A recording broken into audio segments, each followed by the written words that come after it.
I have to ask, where did this start for you, Marguerite? Did someone tell you early on, you're a leader? Like you have leading capability? Or was it the opposite, where maybe when you were younger and people said, oh, Marguerite, you know, she doesn't have what it takes. And so you said, oh, I'll show you. Where did this start for you? Because at some point you began to embody leadership. You shifted from individual contributor to leader. So I've been raised in a family as the eldest of four.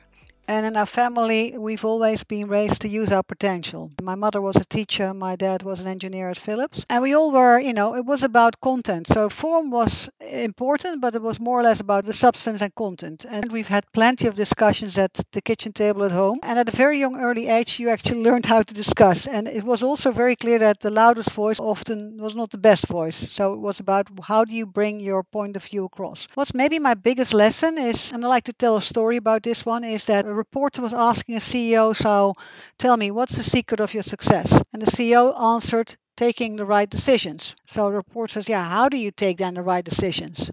And the CEO answered, it's by experience and learning.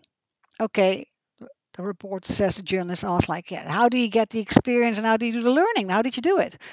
And the CEO answered by taking the wrong decisions. Why do I share this little dialogue, this little analog with you? It's really important to realize that I've not come here because I was so successful in doing the things right.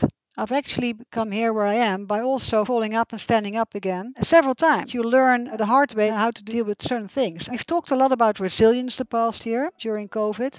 I think resilience is really something which a leadership skill which is really needed, that you're actually able to feel smart, but also to be aware that you should be standing up again. This podcast is brought to you by Salesforce and the CMO Club. The CMO Club is a global community for senior marketing executives to come together, share ideas, and solve their toughest challenges in a collaborative and trusted environment with other marketing leaders. Salesforce and the CMO Club provide best-in-class programs, events, and a digital platform for marketing leaders to come together and be inspired like never before. Join our global community at thecmoclub.com.